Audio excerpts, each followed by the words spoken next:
Baiklah, yang pertama yaitu pengertian Bryophyta. Bryophyta berasal dari bahasa Yunani yaitu bryum yang berarti lumut dan pita yang artinya adalah tumbuhan. Nah, Bryophyta ini merupakan kelompok tumbuhan non-vaskuler yang tidak mempunyai pembuluh angkut yaitu xilem dan phloem. Daun tumbuhan lumut dapat berfotosintesis. Tumbuhan lumut merupakan tumbuhan pelopor yang tumbuh di suatu tempat sebelum tumbuhan lain mampu tumbuh sehingga lumut dianggap sebagai tanaman yang hidup pertama di darat dan juga tanaman sejati pertama. Pada presentasi kali ini, kelompok kami akan membahas tentang musky. Pertama-tama, kita harus mengetahui dulu apa itu musky. Musky atau lumut daun lebih dikenal dengan lumut sejati. Hal ini dikarenakan bentuk tubuhnya yang kecil, memiliki bagian menyerupai akar, batang, dan juga daun. Lumut yang dapat tumbuh tegak ini merupakan kelompok lumut terbanyak dibandingkan dengan lumut lainnya, yaitu sekitar kurang lebih 12.000 jenis atau spesies dan tersebar hampir di setiap penjuru dunia. Selanjutnya yaitu ciri morfologi musky. Nah, musky ini memiliki bagian menyerupai akar, batang, dan daun sehingga disebut lumut sejati. Tubuh umumnya tegak berupa talus, berdaun serupa sisik yang rapat, padat, dan memipih atau menumpuk. Hidup di tempat yang lembab atau basah. Pada tempat-tempat yang kering, lumut membentuk talus yang serupa bantal atau gebalan, dan di atas tanah hutan seringkali merupakan suatu lapisan menyerupai bulbul. Berwarna hijau, mengandung kloroplas. Batang dari lumut daun adalah semu yang tegak dengan lembaran daun yang tersusun spiral. Bereproduksi secara vegetatif dengan membentuk kuncup pada cabang batang. Gametofit tubuh tegak. Perkembangan berasal dari protonema yang terdiri atas benang-benang berwarna hijau, bersifat fototrop, bercabang banyak. Sporofit tumbuh pada gametofitnya atau pada tumbuhan lumut itu sendiri. Sporongium mempunyai kaki yang lebar, serta hanya berupa lekukan antara kaki dari kapsul. Bagian bawah kapsul memiliki stomata untuk proses fotosintesis. Kapsul memiliki kolumella yang pecah oleh gigi-gigi peristom. Tangkai atau seta secara perlahan bertambah panjang seiring perkembangan kapsul. Lalu alat perkembangbiakannya terdiri dari antheridium yaitu alat reproduksi jantan dan archegonium alat reproduksi betina. Nah, tidak seperti tumbuhan berkembang lainnya, musky ini tidak memiliki akar atau jaringan khusus untuk mengangkut air dan substansi nutrisi. Mereka menyediakan makanan sendiri dengan menyerap air dan mineral langsung melalui tangkai, daun, dan rizoidnya. Lumut daun juga tidak memiliki bunga. Bisa dilihat pada gambar di samping. Selanjutnya yaitu reproduksi dan siklus hidup lumut daun. Lumut daun bereproduksi secara seksual dan aseksual. Reproduksi seksual diawali dengan terbentuknya gamet secara mitosis. Gamet berkembang pada gametofit jantan dan betina. Biasanya terdapat pada dua individu yang berbeda. Gamet jantan, sel sperma, dihasilkan oleh antheridium, sedangkan gamet betina atau sel telur dihasilkan oleh archegonium. Sperma berflagel akan berenang menuju sel telur dalam archegonium. Fertilisasi antara kedua gamet menghasilkan zigot yang akan membelah secara mitosis dan berkembang menjadi embrio. Nah, lalu embrio berkembang menjadi sporofit yang menempel pada gametofit. Pada ujung tangkai sporofit terdapat sporangium yang berfungsi dalam pembentukan spora. Spora dibentuk secara mitosis. Jika sporangium sudah matang, operkulum akan membuka dan spora akan keluar. Persebaran spora dibantu oleh angin. Spora yang keluar akan tumbuh menjadi protonema jika mendarat di lingkungan yang sesuai. Protonema tumbuh dan berkembang menjadi gametofit. Selanjutnya yaitu contoh spesies terpilih dari musky. Musky memiliki 3 bangsa, yaitu Andreales, Sphagnales, dan Bryales.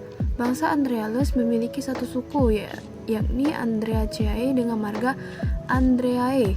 Bangsa Sphagnales atau yang biasa dikenal dengan sebutan lumut gambut merupakan bangsa yang memiliki satu suku, yakni Sphagnacea dengan marga Sphagnum. Sedangkan bangsa Bryales merupakan bangsa lumut yang sebagian besar lumut daun yang dijumpai tergolong dalam bangsanya. Yang pertama kita akan membahas dulu tentang Andreales.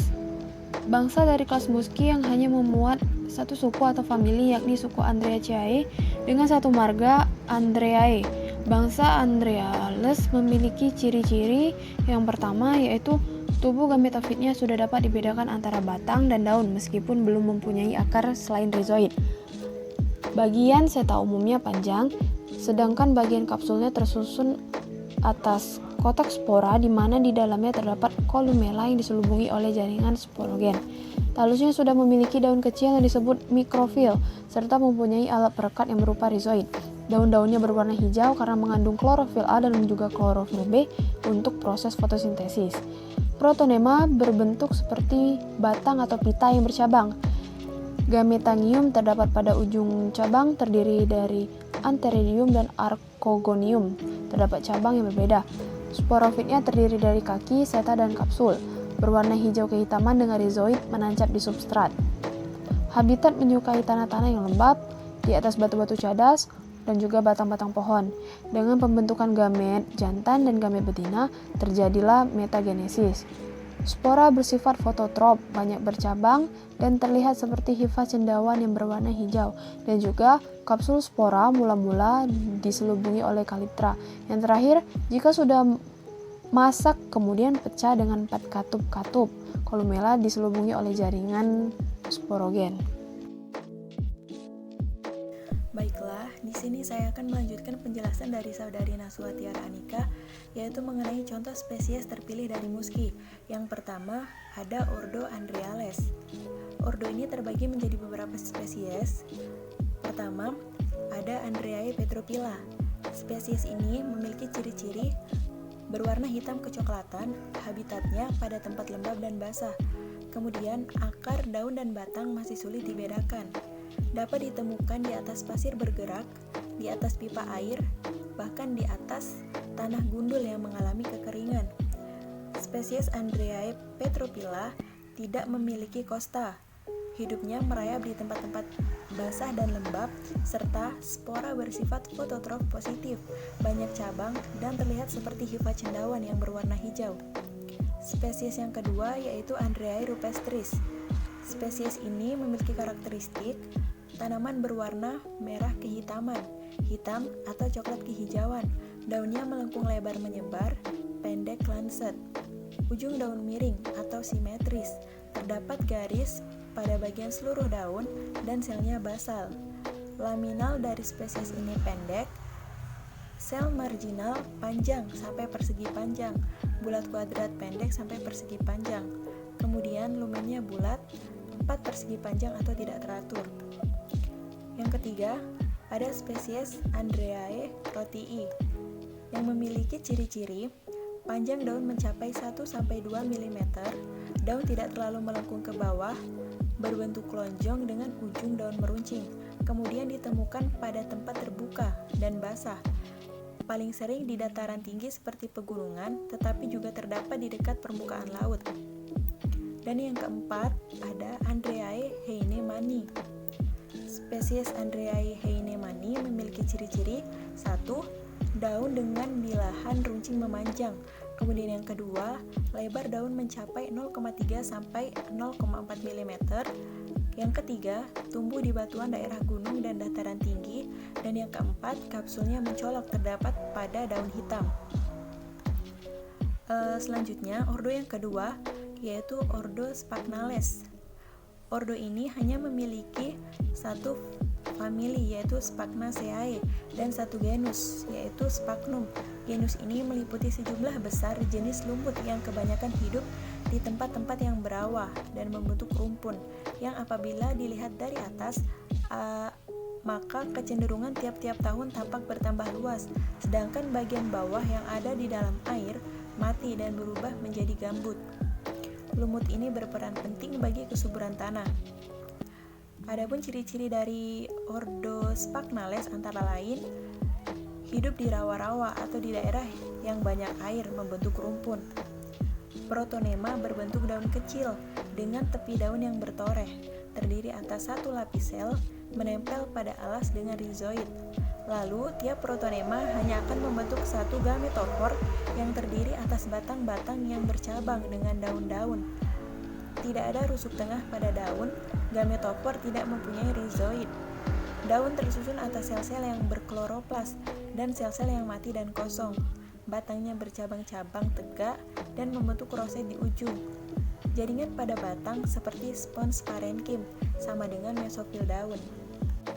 Adapun beberapa spesies dari ordo Sphagnales antara lain yaitu yang pertama Sphagnum fimbriatum.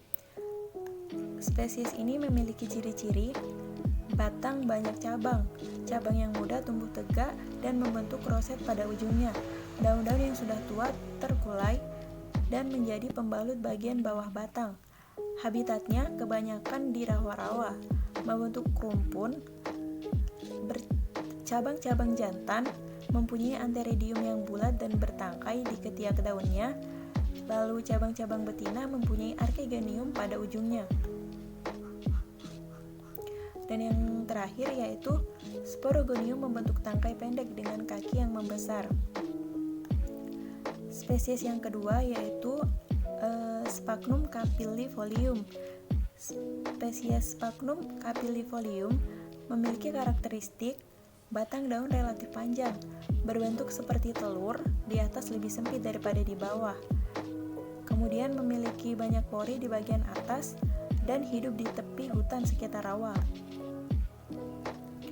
Ordo yang ketiga yaitu Ordo Bryales. Sebagian besar lumut daun tergolong Ordo Bryales. Kapsul spora telah mengalami diferensiasi yang maju. Sporanium bertangkai yang dinamakan seta, di mana pangkalnya tertanam dalam jaringan tumbuhan gametofitnya. Bagian atas seta dinamakan apofisis. Di dalam kapsul spora terdapat ruang-ruang spora yang dipisahkan oleh jaringan kolumella. Bagian atas dinding kapsul spora terdapat tutup atau operculum yang tepinya terdapat lingkaran sempit disebut dengan cincin. Sel-sel cincin ini mengandung lendir sehingga dapat mengembang dan menyebabkan terbukanya operculum tadi. Ordo Bryales memiliki beberapa ciri yaitu yang pertama, kaliptra berasal dari bagian atas dinding archegonium. Lalu pada jenis tertentu kaliptra melebar seperti parut. Terdapat jaringan kolumella pada kapsul spora. Kolumella dan ruang spora dikelilingi oleh ruang antar sel yang terdapat di dalam dinding kapsul spora. Kebanyakan Ordo Bryales di bawah operculum terdapat peristom atau gigi yang menutup lubang kapsul spora. Bryales terbagi menjadi beberapa spesies yaitu sebagai berikut. Yang pertama Bryum argenteum. Spesies ini memiliki ciri-ciri ukuran 1-25 mm, kemudian memiliki warna hijau kekuningan atau merah coklat dan bercabang. Daunnya tumpang tindih dan kapsul panjang serta berwarna merah kecoklatan. Lalu spesies yang kedua ada Bryum capillare. Spesies ini memiliki karakteristik ataupun ciri-ciri yang pertama, berwarna hijau, lalu bentuk daun semakin ujung semakin bulat, habitatnya di tempat lembab, dan kapsul matang terkulai di musim semi. Materi yang ketiga, kita akan membahas mengenai peranan spesies terpilih dari muski. Bantalan lumut daun muski di hutan berfungsi menyerap air hujan dan salju yang mencair, sehingga mengurangi kemungkinan adanya kekeringan di musim panas. Selain itu, koloni lumut daun yang sangat rapat dapat mempertahankan keadaan dari partikel-partikel tanah. Kemudian, sphagnum atau lumut gambut merupakan komponen pembentuk tanah gambut, pengganti kapas, dan sebagai bahan bakar. Lumut gambut yang terdapat di rawa juga dapat dijadikan sebagai penyubur tanah.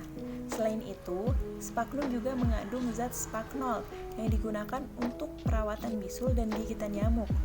Lumut dapat pula dimanfaatkan sebagai tanaman hias, obat-obatan, dan sebagai indikator untuk mengetahui kondisi dari suatu lingkungan. Contoh lumut yang dapat digunakan sebagai obat-obatan adalah Bryum argenteum yang dapat menyembuhkan infeksi jamur pada kuda sebagai anti leukemia dan anti kanker. Materi yang keempat, di sini kita akan membahas mengenai kaitannya dengan nilai keislaman. Dijelaskan dalam Al-Quran, Allah berfirman mengenai tumbuhan, yang artinya Tuhan yang telah menjadikan bumi sebagai hamparan bagimu dan menjadikan jalan-jalan di atasnya bagimu dan menurunkan air dari langit. Kemudian kami tumbuhkan dengannya berjenis-jenis aneka tumbuh-tumbuhan. Quran Surat Toha, surat ke-20 ayat 53. Ayat di atas menjelaskan, yaitu tepatnya pada kalimat kami tumbuhkan dengannya berjenis-jenis aneka tumbuh-tumbuhan, yang berkaitan erat dengan firman-Nya yang artinya Tuhan yang telah menjadikan bumi sebagai hamparan bagimu. Kedua makna tersebut menunjukkan adanya penumbuhan suatu jenis-jenis tumbuhan yang beraneka ragam di suatu kawasan yang luas, yaitu hamparan bumi, seperti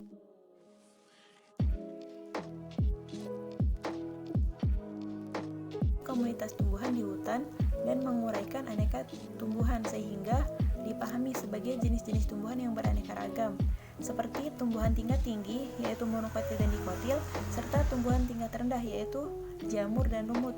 Salah satunya adalah tumbuhan lumut daun atau muski. Keanekaragaman lumut mulai dari tingkat kelas sampai dengan spesies merupakan tanda kebesaran Allah Subhanahu wa taala yang seharusnya dijaga kelestariannya.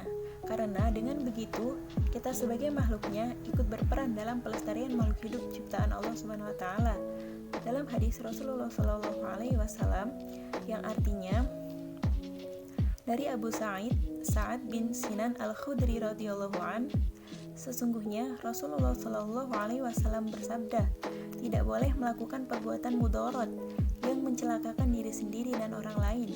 Hadis riwayat Malik nomor 1234. Menurut Sukarni tahun 2011 tentang fikih lingkungan hidup mengatakan bahwa diharamkannya suatu tindakan merusak lingkungan, termasuk mencemari lautan dan lingkungan daratan, dikarenakan dampak yang ditimbulkan dapat mencelakakan diri sendiri dan banyak pihak.